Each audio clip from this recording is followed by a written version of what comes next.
अस्सलाम वालेकुम नाज़रीन, मैं हूं हामिद मीर। नाज़रीन, जजेस का अदलिया में खुफिया अदारों की मुदाखलत के इल्ज़ाम पर हुकूमत पाकिस्तान ने इंक्वायरी कमीशन बनाने का ऐलान कर दिया है। यह फैसला दरअसल चीफ जस्टिस पाकिस्तान और वज़ीर आज़म पाकिस्तान की मुलाकात के बाद हुआ और मुलाकात के बाद एक प्रेस कॉन्फ्रेंस हुई, उसका हाल हवाल आपके सामने रखेंगे। इस मुलाकात के बाद चीफ जस्टिस पाकिस्तान ने फुल कोर्ट इजलास तलब कर लिया था। इस अहम मुलाकात के बाद चीफ जस्टिस ऑफ पाकिस्तान ने फुल कोर्ट इजलास तलब कर लिया था, जो कि अभी खत्म हो चुका है और उसमें क्या सूरत हाल हुई वो डिस्कस करेंगे। इसके अलावा पाकिस्तान तहरीक इंसाफ के जो 11 रहनुमा हैं उन्हें इमरान खान से मुलाकात करने की इजाज़त मिल गई है। और दो बड़ी अहम डेवलपमेंट्स हैं कि पाकिस्तान तहरीक इंसाफ 6 अप्रैल को परेड ग्राउंड में बड़ा पावर शो करने जा रही है। उसके अलावा इतवार के दिन पाकिस्तान तहरीक इंसाफ पेशावर में रैली करने जा रही है और उस रैली का मकसद इमरान खान की रिहाई है और जो उन पे पाकिस्तान तहरीक इंसाफ पे जुल्म सितम हो रहे हैं उससे छुटकारा हासिल करना है। उसके अलावा आज KPK में वजीर आला KPK और वजीर दाखिला मोहसिन नकवी की मुलाकात हुई। नाज़रीन, इस पे बात करेंगे। और उसके अलावा जो असीरान पे जो अडयाला जेल और पूरे पंजाब में जेल हानाजात थे उनमें असीरान से मुलाकात पर पाबंदी थी। आज वो 2 हफ्ते की जो पाबंदी लगी हुई थी वो पाबंदी भी खत्म हो गई है। इमरान खान से बैरिस्टर गोहर और दीगर रहनुमाओं की मुलाकात भी हुई है। लेकिन इससे पहले हम बात कर लेते हैं वफाकी हुकूमत इस्लामाबाद हाई कोर्ट के जो 6 जजेस ने अदलिया में खुफिया इदारों की मुदाखलत के इल्ज़ाम के हद के हवाले से इंक्वायरी कमीशन बनाने का ऐलान कर दिया है। वज़ीर आज़म के हमरा जो है चीफ जस्टिस पाकिस्तान से मुलाकात के बाद प्रेस कॉन्फ्रेंस की वज़ीर कानून आज़म नज़ीर तारड़ ने, और उसमें उन्होंने कहा कि जी हमने इंक्वायरी कमीशन बनाने का ऐलान किया है। जो 6 जजेस ने खत लिखा है और उन्होंने कहा कि इस्लामाबाद हाई कोर्ट के जजेस ने सुप्रीम कोर्ट जजेस को एक चिट्ठी में शिकायत पहुंचाई और हाथ में कुछ ऐसे वाक़यात का जिक्र किया गया है जिसका ताल्लुक पिछली हुकूमत से है और हाथ में पिछले चीफ जस्टिस के दौर से मुतल्लिक ज़्यादातर चीज़ें हैं जिनका जिक्र किया गया है। कल चीफ जस्टिस ऑफ पाकिस्तान ने तमाम जजेस के साथ फुल कोर्ट मीटिंग की और चीफ जस्टिस ने ख्वाहिश का इजहार किया कि वज़ीर आज़म पाकिस्तान जो है वो इस पर गुफ्तगू करें। अटारनी जनरल को इन्फॉर्म किया गया तो वज़ीर आज़म ने कहा कि इस मामले की संजीदगी को मद्देनज़र रखते हुए मैं खुद जाऊंगा, बात करूंगा। तो आज वज़ीर आज़म और चीफ जस्टिस पाकिस्तान की मुलाकात जारी रही।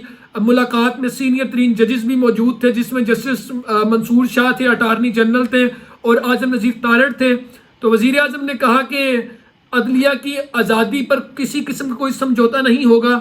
हुकूमत का फ़र्ज़ है कि वो खुले दिल के साथ इस मामले की छानबीन करवाए और किसी भी इदारे के काम में मुदाखलत नहीं करनी चाहिए। हम एक अच्छी साख वाले रिटायर्ड जज का इंतखाब करेंगे जो कमीशन को हेड करेंगे, जो कमीशन को चेयर करेंगे और कमीशन ऑफ इंक्वायरी एक्ट के तहत कमीशन बनाया जाएगा। वज़ीर आज़म ने कहा कि अगले 2-4 रोज में जो है हम उसको नोटिफाई कर देंगे और सुप्रीम कोर्ट के रिटायर्ड जजेस के नामों पर गौर किया जाएगा। वज़ीर कानून ने मजीद कहा कि जी वज़ीर आज़म पाकिस्तान ये मामला कबीना में भी रखेंगे। ये मामला हम अदलिया पर छोड़ते हैं कि हाथ में मिसकंडक्ट है या नहीं। TROs में इस हाथ और माजी के मामलात भी शामिल होंगे। उन्होंने कहा हम समझते हैं कि ये इंतहाई संजीदा मामला है और इसकी इंक्वायरी होनी चाहिए। वज़ीर आज़म ने कहा कि इसका फैसला तो तारीख करेगी कौन गलत था और कौन ठीक था। हाई कोर्ट के जजेस एक मुकद्दस फरीज़ा सार अंजाम देते हैं, हर किसी की अपनी अपनी ड्यूटीज़ है। मैं समझता हूँ जब ऐसे मामलात आएँ तो उनको दबाना नहीं चाहिए। इसके बाद चीफ जस्टिस पाकिस्तान ने फुल कोर्ट इजलास तलब कर लिया और इजलास भी ख़त्म हो गया। इजलास में तमाम जजेस शरीक हुए और ये इजलास दरअसल वज़ीर आज़म पाकिस्तान और चीफ जस्टिस की मुलाकात के बाद हुआ। ज़राए ने बताया कि जो वज़ीर आज़म पाकिस्तान और चीफ जस्टिस की मुलाकात है वो उनके चैम्बर में हुई। उनके साथ जस्टिस मंसूर अली शाह मौजूद थे, आज़म नज़ीर तारड़ थे। बेसिकली ये मुलाकात उसी तनाजुर में हुई जो इस्लामाबाद हाई कोर्ट के जो मुअज़्ज़ज़ जजेस हैं उन्होंने ख़त लिखा और खुफिया इदारों की मुदाखलत का इल्ज़ाम लगाया जिसमें हुकूमत ने कमीशन का ऐलान कर दिया है। उसके अलावा वज़ीर आला KPK और वज़ीर दाखिला मोहसिन नकवी की मुलाकात हुई। मुलाकात में उन्होंने सूबे में दहशत गर्दों के खिलाफ जो ऑपरेशन है उसे तेज़ करने का फैसला किया है और उन्होंने कहा है कि जो शांगला हमले में लोग मुलविस हैं उनको हम कैफरे किरदार तक पहुँचाएँगे और उन्होंने जो लवाहिकीन हैं और उनकी फैमिलीज़ के साथ इजहार यकजहती भी किया। تو اس موقع پر جو وزیر داخلہ ہیں انہوں نے کہا کہ ان کو سزا ملے گی، ہم ان کے پیچھے ہیں، ہمارے ادارے ان کے پیچھے ہیں، یہ جلد از جلد قانون کی گرفت میں ہوں گے اور ہم انہیں کیفر کردار تک پہنچائیں گے۔ آج پاکستان تحریک انصاف کے 11 رہنماؤں کو عمران خان سے ملاقات کی اجازت مل گئی ہے، جن میں شعیب شاہین ہے، بریسٹر گوہر ہے، شیر افضل مروت ہے، فیصل جوید ہے، زرتاج گل ہے، عمیر نیازی اور دیگر شامل ہیں۔ یہ دراصل انہوں نے میڈیا سے گفتگو کی ہے ڈیالہ جیل کے باہر۔ انہوں نے کہا، بریسٹر گوہر نے کہا کہ سب کو اندر گاڑیاں لے جانے کی اجازت ہے لیکن ہمیں اجازت نہیں ہے، ہمیں عمران خان سے ملاقات جب کرنے جاتے ہیں تو تقریباً 1 کلومیٹر سے زائد چل کے جانا پڑتا ہے۔ تو بریسٹر گوہر نے کہا کہ راستوں کی بندش کے حوالے سے بھی ہم نے سپرنٹینڈنٹ جیل کو آگاہ کر دیا ہے اور درخواست کی ہے کہ ہمیں جو دستاویزات ہیں وہ بھی اندر لے کے جانے کی اجازت دی جائے۔ اب اس کا جو دوسرا حصہ ہے وہ دوسرا حصہ بڑا مزے کا ہے کہ پاکستان تحریک انصاف کا عدلیہ کی آزادی اور عمران خان کی رہائی کے لیے ریلی کا انہوں نے اعلان کر دیا ہے۔ انہوں نے کہا ہے کہ اس ریلی کا مقصد یہ ہے کہ جو قیدی نمبر 804 ہے اس کی رہائی ممکن کرائی جا سکے۔ بریسٹر گوہر کی عمران خان سے 45 منٹ تک ملاقات جاری رہی اور انہوں نے کہا کہ عمران خان نے جو ججز نے لیٹر لکھا ہے اس پر بڑے دکھ اور افسوس کا اظہار کیا ہے۔ شیر افضل مروت نے کہا کہ جو پشاور میں ہم ریلی نکالنے جا رہے ہیں یہ اتوار کو دن 2 بجے ہوگی، اس کا مقام کیا ہوگا یہ مقامی قیادت طے کرے گی اور تمام شہروں سے لوگ آئیں گے، ان کو دعوت دی جائے گی، لوگ ریلی میں شریک ہوں گے۔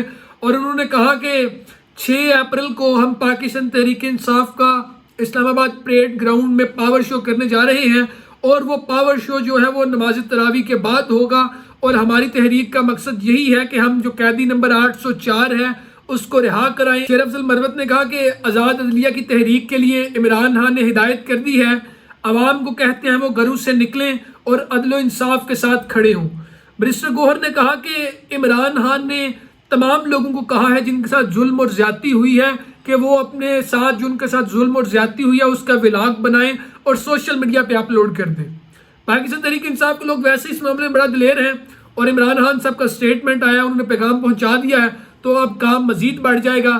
عظیم اس کے علاوہ آپ جانتے ہیں کہ جو 2 ہفتے پہلے تمام جیل خانہ جات پر پابندی لگی تھی کہ کوئی بھی اسیران سے ملاقات نہیں کر سکتا، جن میں عمران خان تھے، پرویز الہی تھے، شاہ محمود قریشی تھے اور دیگر بڑے پاکستان تحریک انصاف کے رہنما تھے، وہ پابندی آج ختم ہو گئی ہے اور آج بریسٹر گوہر اور دیگر کی ملاقات ہوئی ہے عمران خان کے ساتھ اور 11 اور لوگوں کو ملاقات کی اجازت بھی مل گئی ہے عمران خان سے۔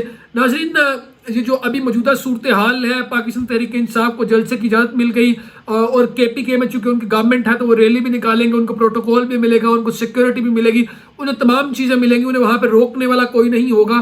تو وہاں جو بھی اب موو آئے گی وہ تقریباً ممکنہ طور پر ہر موو اور ہر چیز جو ہے وہ پشاور سے آئے گی، چونکہ پشاور میں ان کی حکومت ہے اور علی امین گنڈا پور ظاہر سی بات ہے پاکستان تحریک انصاف سے ہیں اور وہ تمام چیزوں کو دیکھ رہے ہیں اور حال ہی میں انہوں نے بڑا جارحانہ رویہ اپنایا پنجاب کے حوالے سے، وفاق کے حوالے سے۔